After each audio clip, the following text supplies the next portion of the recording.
Hello everyone, तो आपको फिर से स्वागत है आपके अपने YouTube channel agri learners point पर। जैसा कि हम सोल्व करते हैं एग्रीकल्चर क्लासेस विशेष टॉपिक के साथ। यार हाँ, अगर आपने इस सीरीज़ के यानी किसी भी टॉपिक को स्किप किया है तो आपके लिए एक अलग से प्लेलिस्ट बना दी गई है। ठीक है, तो उसमें आप प्लेलिस्ट में जाकर स्पेशल क्लासेस के नाम से ये सभी टॉपिक्स आपको मिल जाएंगे। ठीक है, टॉपिक वाइज हम सभी क्वेश्चंस को यहाँ पर क्लियर कर रहे हैं जो भी आपसे एग्जाम में पूछे जाते हैं।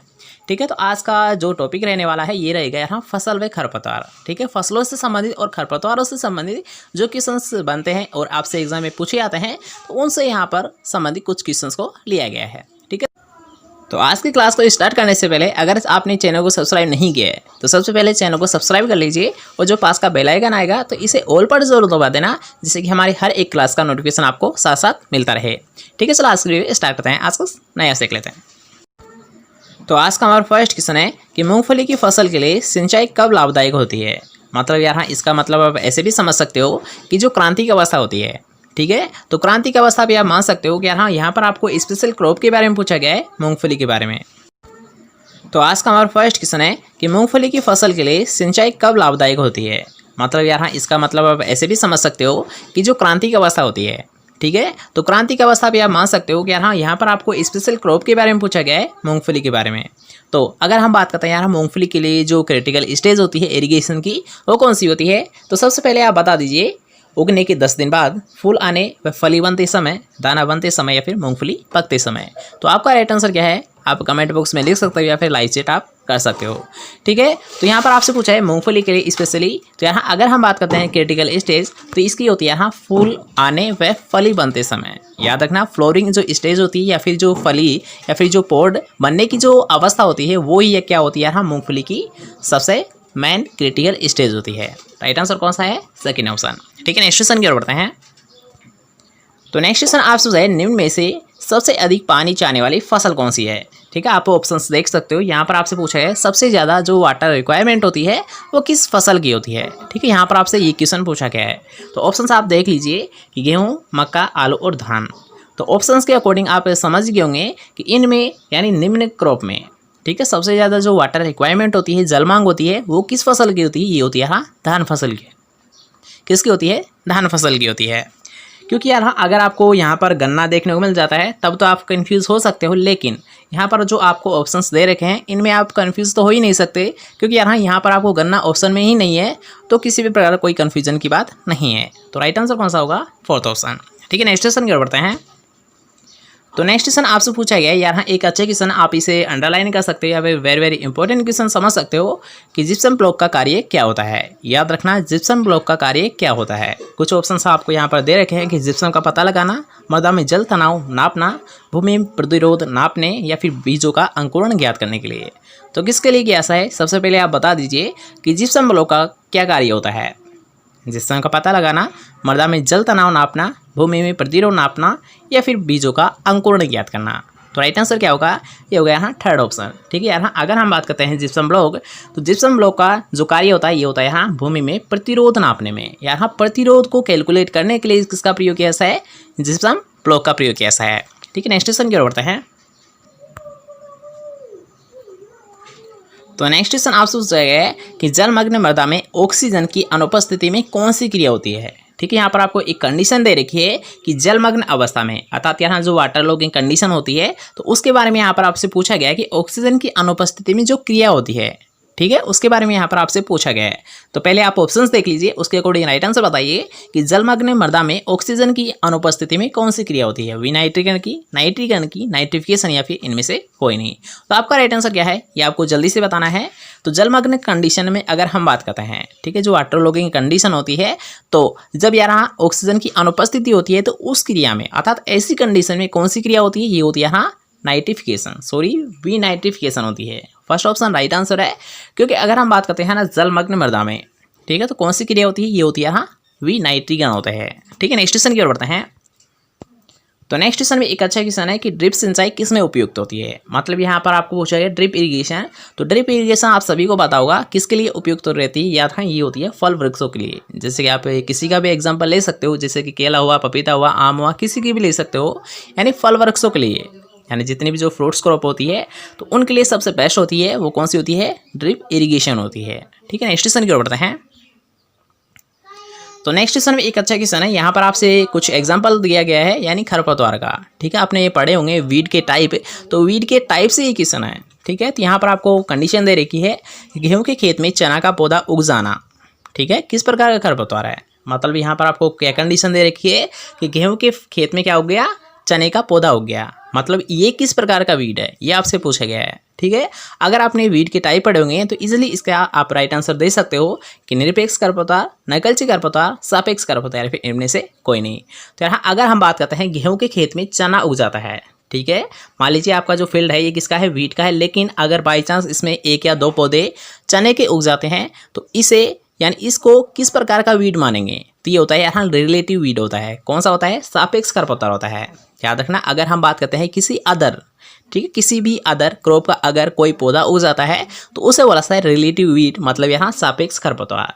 लेकिन अगर हम बात कर लेते हैं जैसे कि मान लीजिए कि खेत में क्या हो रहा है, यहाँ खेत में गेहूं की अन्य वेराइटी उग रही है। ठीक है, मान लीजिए हमने सोनालिका को ग्रो किया, लेकिन यहाँ सोनालिका ग्रो के जगह क्या हो गया, कल्याण सोना का पौधा उग गया। ठीक है, कल्याण सोना का अगर बाई चांस एक या दो पौधा उग जाता है तो उसे किस नाम से जाना है, याद है ये भी एक वीड का टाइप होता है, उसे बोला जाता है रोग्यू वीड। क्या बोला जाता है, उसे बोला जाता है रोग्यू वीड। लेकिन अगर बात करते हैं कोई दूसरी ही क्रॉप का अगर पौधा उग जाता है तो उसे किस नाम से जाना है, उसे जाना है सापेक्ष खरपतवार, मतलब रिलेटिव वीड के नाम से जाना है। ठीक है, दोनों में समझ यानी डिफरेंस पता चल गया। नेक्स्ट क्वेश्चन क्या करते हैं, तो नेक्स्ट क्वेश्चन आपसे पूछा गया है कि बीजों की शुद्धता के लिए एक ही फसल की दूसरी प्रजातियों के पौधे को निकालना क्या कहलाता है। ये कंडीशन हमने अभी आपको बताई थी कि बीजों की शुद्धता के लिए क्या करते हैं, एक ही फसल की दूसरी प्रजातियों के पौधे को निकालना क्या कहलाता है। ठीक है, यहाँ पर आपसे पूछा है निकालना क्या कहलाता है। तो यार अगर हम बात करते हैं निकालना, तो सबसे पहले आप बता दीजिए क्या कहलाता है। ठीक है, रोगिंग कहलाता है, बर्निंग कहलाता है, डिगिंग कहलाता है, फिर कटिंग कहलाता है। आपका राइट आंसर क्या है ये आपको बताना है। तो राइट आंसर क्या होगा, जल्दी से बताइए। यहाँ अगर हम बात करते हैं बीजों की शुद्धता के लिए जो निकाले जाते हैं अदर प्रजाति के जो भी वीड्स होते हैं उनको, तो उसे बोलता है रोगिंग। ठीक है, अगर हम बात करते हैं जैसे कि रोग्यू वीड के बारे में हमने अभी आपको बताया था कि रोग्यू वीड होता क्या है। ठीक है, सबसे पहले आपको ये पता होना चाहिए रोग्यू वीड होता क्या है। तो रोग्यू वीड जैसे कि दोबारा से समझ लीजिए कि मान लीजिए कोई से अभी हमने आपको एग्जांपल बताया था कि गेहूं के फील्ड में क्या होता है, कल्याण सोना को हमने ग्रो किया और अगर सोनालिका का पौधा ग्रो कर जाता है तो उसे किस नाम से जाना है, उसे जाना है हाँ रोग्यू वीड के नाम से जाना है। याद रखना, रोग्यू वीड के नाम से जाना है। और इस रोग्यू वीड को निकालना ही क्या कहलाता है, रोगिंग कहलाता है। ठीक है, याद रखिएगा, अगर किसी भी प्रजाति का दूसरी प्रजाति का पौधा उग जाता है तो उसे किस नाम से जाना है, रोग्यू वीड के नाम से जाना है। और इन रोग्यू वीड को निकालना ही क्या कहलाता है, रोगिंग कहलाता है। राइट आंसर कौन सा है, फर्स्ट ऑप्शन। ठीक है, नेक्स्ट क्वेश्चन की ओर बढ़ते हैं। तो नेक्स्ट क्वेश्चन आपसे पूछा है खरपतवार छिड़कने के लिए सर्वोत्तम यंत्र है। ठीक है, यहाँ पर आपसे पूछा है इंस्ट्रूमेंट के बारे में कि खरपतवार नाशी, ठीक है, खरपतवार नहीं बल्कि खरपतवार नाशी छिड़कने के लिए सर्वोत्तम यंत्र कौन सा होता है। यहाँ पर आपको कुछ ऑप्शंस दे रखे हैं, रोटेटर, थ्रेसर, स्प्रेयर या फिर रोलर। तो रोटेटर और थ्रेसर तो आएगा ही नहीं। ठीक है, ये तो दोनों ही अलग होते हैं। लेकिन अगर हम बात करते हैं जो खरपतवार नाशी या फिर जो वीडीसाइड को छिड़कने के लिए या फिर स्प्रे करने के लिए सर्वोत्तम जो इंस्ट्रूमेंट होता है वो कौन सा होता है, ये होता है यहाँ स्प्रेयर होता है। ठीक है, स्प्रे करना है मतलब यहाँ स्प्रेयर के द्वारा करेंगे, मतलब यहाँ सबसे बेस्ट कौन सा होता है, स्प्रेयर होता है। ठीक है, नेक्स्ट क्वेश्चन की ओर बढ़ते हैं। तो नेक्स्ट क्वेश्चन एक अच्छा क्वेश्चन है, ये भी आपसे पूछा जा सकता है कि पानी में तेजी से फैलने वाला खरपतवार कौन सा होता है। ठीक है, यहाँ पर आपसे पूछा गया जो तीव्र गति से फैलता है वो कौन सा खरपतवार है। पिस्टिया होता है, गुल्ली डंडा होता है, हिरणखोरी होता है, फिर जलकुंभी होता है। तो कौन सा होता है, ये होगा आपका राइट आंसर फोर्थ ऑप्शन। कौन सा होता है, जलकुंभी होता है। और जलकुंभी को यहाँ वाटर हाइसिंथ के नाम से भी जाना है। किस नाम से जाना है, वाटर हाइसिंथ के नाम से भी इसे जाना है। ठीक है, याद रहेगा कि पानी में तेजी से फैलने वाला खरपतवार कौन सा होता है, जलकुंभी। और जलकुंभी को किस नाम से जाना है, वाटर हाइसिंथ के नाम से भी जाना है। ठीक है, नेक्स्ट क्वेश्चन की ओर बढ़ते हैं।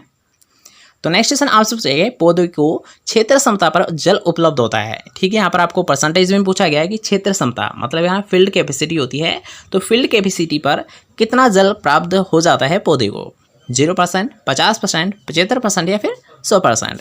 तो आपका राइट आंसर क्या है, ये जल्दी से कमेंट बॉक्स में बताइए कि क्षेत्र क्षमता मतलब यहाँ फील्ड कैपेसिटी पर पौधों को कितना जल अवेलेबल हो जाता है।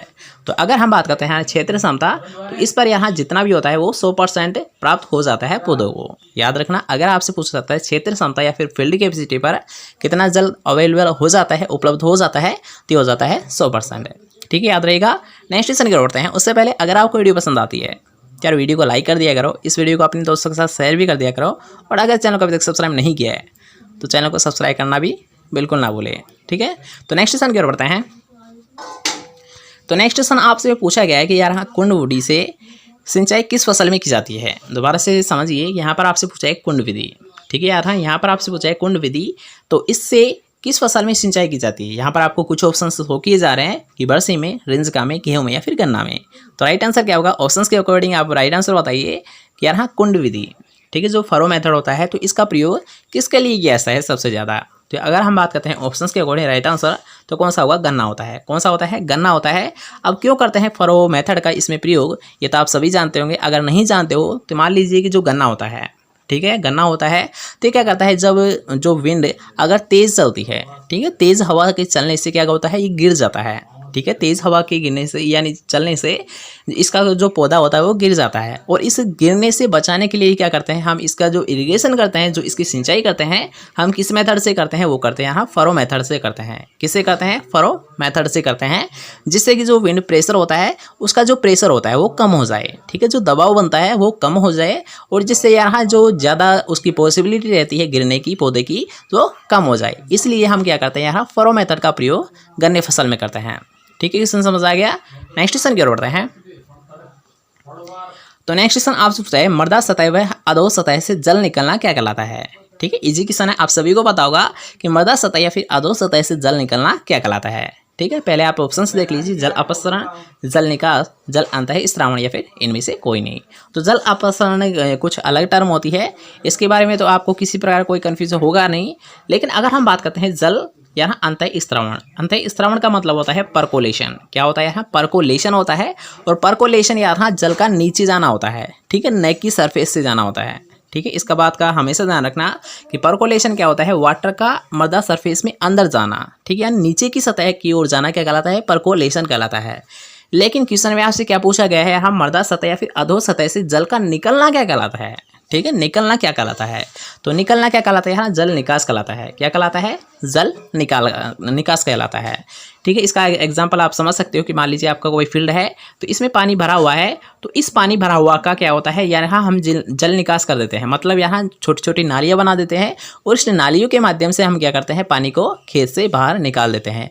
और इस खेत से बाहर निकालना या फिर जो पानी निकाला गया है खेत से बाहर, उसे किस नाम से जाना जाता है, उससे जाना से यहाँ जल निकास के नाम से जाना सा है, ठीक है। आप ऐसे भी मान सकते हो कि मान लीजिए जल निकास की अगर आपसे डेफिनेशन पूछी जाती है, परिभाषा आपसे पूछी जाती है कि जल निकास किसे कहते हैं, ठीक है, तो आप एक तो ये डेफिनेशन यही दे सकते हो कि मृदा सतह या फिर अधो सतह से जल का निकलना क्या कहलाता है, जल निकास कहलाता है, ठीक है। सेकंड डेफिनेशन की अगर हम बात करते हैं, तो सेकंड डेफिनेशन आप ऐसे भी मान सकते हो कि खेत में भरा हुआ अतिरिक्त जल, खेत में भरा हुआ अतिरिक्त जल को खेत से बाहर निकालना क्या कहलाता है, जल निकास कहलाता है, ठीक है। समझ जाओगे। दो डेफिनेशन हमने आपको बताई है। फर्स्ट डेफिनेशन क्या है जल निकास की, कि मृदा सतह या फिर अधो सतह से जल का निकलना क्या कहलाता है, जल निकास कहलाता है।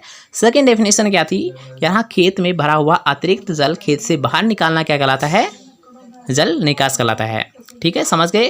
नेक्स्ट क्वेश्चन की ओर बढ़ते हैं। तो नेक्स्ट क्वेश्चन आपसे पूछा है, ज्वार व बाजरा में सिंचाई की क्रांतिक अवस्था कौन सी होती है, ठीक है। यहाँ पर आपको कुछ ऑप्शंस दे रखे हैं, उसके अकॉर्डिंग आपसे पूछा गया है कि ज्वार और बाजरा में सिंचाई की क्रांतिक अवस्था कौन सी होती है, कली निकलते समय, फूल आते समय, दाना पकते समय या फिर कटाई के समय। तो अगर हम बात करते हैं ना ज्वार और बाजरा, तो इनमें क्या होता है, यहाँ फ्लोरिंग स्टेज, ठीक है। अगर हम बात करते हैं जो क्रिटिकल स्टेज होती है वो कौन सी होती है, ये होती है यहाँ फ्लोरिंग स्टेज, ये मतलब यहाँ फूल आते समय, ठीक है। अगर हम बात करते हैं ज्वार और मक्का, तो यहाँ पर अगर बात करते हैं मक्का, तो मक्का से संबंधित आपको एग्जाम में क्वेश्चन देखने को मिल सकता है, इसलिए यहाँ हम उसे भी क्लियर कर लेते हैं कि अगर आपको यहाँ पर देखने को मिल जाता है मक्का की क्रिटिकल स्टेज, तो मक्का के क्या होते हैं, यहाँ टेसल निकलते हैं, और यहाँ टेसलिंग जो अवस्था होती है, ठीक है, यहाँ जो टेसलिंग अवस्था होती है, तो ये टेसलिंग अवस्था सबसे क्रिटिकल स्टेज मानी जाती है मेज़ की। याद रखना, अगर आपसे मक्का से संबंधित पूछाता है कि क्रिटिकल स्टेज बताइए, तो मक्का से संबंधित जो क्रिटिकल स्टेज होती है वो कौन सी होती है, टेसलिंग, मतलब यहाँ की जो नर पुष्प निकलते हैं, तो नर पुष्प निकलते समय, ठीक है। एक इरिगेशन सबसे बेस्ट होती है वो कौन सी होती है, या फिर क्रिटिकल स्टेज भी आप मान सकते हो मक्का के लिए, वो कौन सी होती है, टेसलिंग अवस्था होती है, ठीक है। दोनों क्वेश्चन समझ आ गए। नेक्स्ट क्वेश्चन की ओर बढ़ते हैं। तो नेक्स्ट क्वेश्चन आपसे पूछा है, खरपतवार से होने वाली हानि है, मतलब यहाँ पर आपसे पूछा है किस प्रकार की हानि होती है खरपतवार से। तो यहाँ पर आपको ऑप्शंस देख लीजिए पहले कि उपज में कमी, गुणों में कमी, स्वास्थ्य में कमी या फिर इनमें से सभी। तो राइट आंसर क्या होगा यार? हाँ, कि अगर हम बात करते हैं खरपतवार, तो आप सभी को पता है यार, हाँ, खरपतवार से सभी प्रकार की हानि होती है। ठीक है, जैसे कि अगर हम बात करते हैं जैसे कि उपज में कमी, ठीक है, जो प्रोडक्शन होता है तो उसमें कमी हो जाती है। सेकंड होती है जैसे कि क्वालिटी में कमी हो जाती है। जैसे कि अगर हम बात करते हैं जैसे कि आप मान सकते हो, इसका एग्जांपल आप मान लीजिए सरसों में सत्तानाशी। ठीक है, सरसों में जो सत्तानाशी अगर बीज मिल जाते हैं तो उससे क्या होती है, क्वालिटी डैमेज हो जाती है। ठीक है, आप सभी को पता है कि सरसों में जो सत्यानाशी लगता है जो कि एक नकलची खरपतवार होता है, और इससे क्या होता है, जो क्वालिटी होती है वो डैमेज हो जाती है। ठीक है, अगर बात करते हैं उपज, तो उपज में यार हम 20 से 25% तक ये डिक्रीज़ कर देता है। जो भी हमारा प्रोडक्शन होता है उसको यार हम 20 से 25% तक ये डिक्रीज़ कर देता है। अगर हम बात करते हैं स्वास्थ्य में कमी, तो स्वास्थ्य में कमी जैसे कि मान लीजिए गाजर घास होता है। ठीक है, गाजर घास या फिर गाजर घास ही मान सकते हो। गाजर घास से क्या होती है, खुजली हो जाती है। क्या हो जाती है, खुजली हो जाती है, या फिर एलर्जी भी आप मान सकते हो। ठीक है, जो गाजर घास होती है तो इससे क्या होती है, मनुष्य में एलर्जी हो जाती है। मतलब यहाँ स्वास्थ्य में भी कमी हो रही है। मतलब अगर आपसे कभी भी पूछा आता है कि खरपतवार से होने वाली हानियाँ क्या है, तो आप ये तीनों तो बता ही सकते हो कि उपज में कमी, गुणों में कमी, में कमी। इसके अलावा बहुत सारी प्रॉब्लम्स होती है जैसे कि कृषि यंत्रों में कमी, क्योंकि कृषि यंत्रों का अगर हम एग्जांपल के तौर पर समझते हैं, मान लीजिए हम खेत में जुताई कर रहे हैं। ठीक है, हल से हम जुताई कर रहे हैं, तो क्या हो रहा है, जो हम जुताई कर रहे हैं हल से, तो हल भी तो घिस रही है ना खरपतवार को हटाने के लिए। तो यह क्या है, कृषि यंत्रों की कमी है। मान लीजिए आपके कोई फील्ड है, खेत है, तो उसमें अगर खरपतवार उग जाता है तो उससे क्या होता है, जो मृदा की जो फर्टिलिटी होती है, उर्वरता होती है, तो उर्वरता शक्ति भी तो घटती है ना। तो ऐसे बहुत सारे एग्जाम्पल होते हैं जिससे क्या होती है यार, हानियाँ होती है। लेकिन यार हानियाँ ही नहीं होती है केवल खरपतवार से, कुछ लाभ भी होते हैं। जैसे कि अगर हम बात करते हैं गोखरू, तो गोखरू से जो संबंधित जो दवाई बना जाती है, तो गोखरू से बनने वाली जो दवाई होती है, इसका प्रयोग किसके लिए किया जाता है, यहाँ प्रजनन संबंधी रोगों के निदान के लिए किया जाता है। ठीक है, तो ऐसे तो ना अगर हम इसके बारे में डिटेल से बात करेंगे ना, इनकी लाभ और हानियों के बारे में, तो इसी में घंटा भर लग जाएगा। ठीक है, तो अभी के लिए इतना ही छोड़ते हैं। इसके बारे में स्पेशल आपके लिए लेक्चर लगा दिया जाएगा। नेक्स्ट क्वेश्चन आपसे पूछा गया है कि निम्न में से कांटेदार खरपतवार कौन सा होता है। तो सभी को पता होगा कि जंगली चौलाई नहीं होता है, आंख नहीं होता है, बल्कि बरू भी नहीं होता है, लेकिन क्या होता है, गोखरू होता है। कांटेदार कौन सा होता है, गोखरू होता है। और गोखरू से संबंधित हमने आपको एक क्वेश्चन अभी बताया था कि गोखरू का जो प्रयोग किया जाता है वो क्या है, प्रजनन संबंधी रोगों के निदान के लिए किया जाता है। ठीक है, नेक्स्ट क्वेश्चन की ओर बढ़ते हैं। नेक्स्ट क्वेश्चन आपसे पूछा गया खरपतवार नियंत्रण की सबसे पुरानी विधि कौन सी है। ठीक है, यहाँ पर आपसे पूछा है सबसे पुरानी विधि कौन सी होती है। कुछ ऑप्शन है यहाँ पर आपको दे रखे हैं कि रासायनिक विधि, जलाना, हाथ से उखाड़ना, या फिर मल्चिंग करना। ठीक है, मल्चिंग का मतलब होता है उन्हें ढक दिया जाता है। ठीक है, जैसे कि मान लीजिए सोइल सरफेस है तो उसे क्या करते हैं, एक पॉलीथीन के माध्यम से ढक दिया जाता है। अगर हम बात करते हैं जलाना, तो जलाना मुख्यतः यहाँ जो मेथड यूज़ करते हैं, ये करते हैं यहाँ जो वहाँ पर खाली भूमि पड़ी हुई है।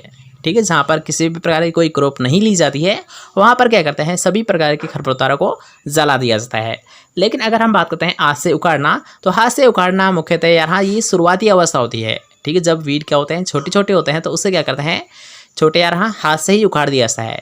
आप इसका एक मेथड समझ सकते हो, या फिर एक शॉर्ट तरीका समझ सकते हो कि हाथ से उखाड़ना। आप एक नर्सरी तैयार करते हो। ठीक है, आपको ये तो पता है कि कुछ जो क्रॉप्स होती है हमारी, तो उनके लिए नर्सरी तैयार करते हैं। ठीक है, नर्सरी में भी कुछ वीड्स उगते हैं, और इन वीड को हटाने के लिए हम क्या करते हैं, हाथ से ही उनको उखाड़ दिया जाता है। तो यहाँ सबसे जो पुराना मेथड होता है वो कौन सा होता है, हाथ से उखाड़ना ही होता है। ठीक है, ये पहले से चलता आ रहा है, और आज भी इस मेथड होता है तो इसको आज भी अप्लाई किया जाता है। ठीक है, तो सबसे पुराना मेथड कौन सा होता है, हाथ से उखाड़ना होता है। और हाथ से उखाड़ना जो मेथड होता है, इसका सबसे ज़्यादा अप्लाई कहाँ पर किया जाता है, ये किया जाता है नर्सरी में। कहाँ पर किया जाता है, नर्सरी में इसका सबसे ज़्यादा प्रयोग किया जाता है। ठीक है, नेक्स्ट क्वेश्चन की ओर बढ़ते हैं। नेक्स्ट क्वेश्चन आपसे पूछा गया है कि वे रसायन जिनका प्रयोग खरपतवार को नष्ट करने के लिए किया जाता है क्या कहलाता है। यानी वे रसायन जिनका प्रयोग खरपतवार को नष्ट करने के लिए किया जाता है, तो क्या होता है, वीडिसाइड होते हैं। सभी को पता है यार, खरपतवार नाशी है। ठीक है, खरपतवार को नष्ट किया जा रहा है किसके द्वारा, तो उसे किस नाम से जाना जाता है, उसे जाना जाता है खरपतवार नाशी, मतलब वीडिसाइड। ठीक है, नेक्स्ट क्वेश्चन की ओर बढ़ते हैं। नेक्स्ट क्वेश्चन आपसे पूछा गया है कि टोकी 25 का प्रयोग सर्वाधिक किस फसल में किया जाता है। ठीक है, यहाँ पर आपको दे रखा है कि टोकी 25, और टोकी 25 होता क्या है, एक प्रकार का वीडिसाइड होता है। ठीक है, तो नाइट्रोफेन तो आपने पढ़ा होगा। ठीक है, नाइट्रोफेन का जो ट्रेड नेम होता है वो क्या होता है, टोकी 25 होता है। ठीक है, नाइट्रोफेन होता है, तो नाइट्रोफेन का जो ट्रेड नेम होता है ये क्या होता है, टोकी 25। और टोकी 25 का जो सबसे ज़्यादा जो प्रयोग किया जाता है, ये किया जाता है मूंगफली में। किस में किया जाता है, ग्राउंड नट में किया जाता है। ठीक है, नेक्स्ट क्वेश्चन की ओर बढ़ते हैं। नेक्स्ट क्वेश्चन यहाँ एक अच्छा क्वेश्चन है, कई बार आपसे पूछा गया है कि पवन चक्की के लिए वायु की न्यूनतम गति कितनी होनी चाहिए, 10 मील प्रति घंटे, 16 मील प्रति घंटे, 18 मील प्रति घंटे या फिर 20 मील प्रति घंटे। तो राइट आंसर क्या है, जल्दी से कमेंट बॉक्स में लिखिए कि पवन चक्की चलने के लिए वायु की न्यूनतम गति कितनी होनी चाहिए। तो अगर हम बात करते हैं पवन चक्की को चलाने के लिए तो ये होनी चाहिए यहाँ 16 मील प्रति घंटे। राइट आंसर कौन सा है, सेकंड ऑप्शन। यहाँ अगर हम बात करते हैं पवन चक्की को चलाने के लिए जो वायु की न्यूनतम गति होनी चाहिए वो होनी चाहिए 16 मील प्रति घंटे। ठीक है, नेक्स्ट क्वेश्चन और बताते हैं। सो क्या इसका हमारा लास्ट क्वेश्चन रहने वाला है कि भारत में सिंचाई की सर्वप्रचलित विधि कौन सी होती है। तो कौन सी होती है, क्यारी विधि होती है। ठीक है, अगर हम बात करते हैं सर्वप्रचलित यानी सबसे ज़्यादा जिसको अप्लाई किया जाता है वो कौन सी होती है, यहाँ क्यारी विधि होती है। और क्यारी विधि अगर हम बात करते हैं स्पेशली क्रॉप्स तो गेहूं में लिया जाता है। ठीक है, अगर आपसे पूछ लिया जाता है कि गेहूं फसल में सबसे ज़्यादा यानी किस प्रकार के किस मेथड का प्रयोग किया जाता है सिंचाई करने के लिए, तो राइट आंसर क्या होगा, क्यारी विधि। और अगर हम बात करते हैं भारत में सिंचाई की सर्वप्रचलित विधि भी कौन सी होती है, वो भी क्या होती है, क्यारी विधि ही होती है। ठीक है, तो आज के लिए पसंद आए, कैसा लगा आज का वीडियो कमेंट करके जरूर बताएं। अगर आपको वीडियो पसंद आया है तो वीडियो का देन एक लाइक, इस वीडियो का देन अपने दोस्तों के साथ शेयर और चैनल को अभी तक सब्सक्राइब नहीं किया है चैनल को लीजिए सब्सक्राइब। मिलते हैं कोई नेक्स्ट वीडियो, टेक केयर।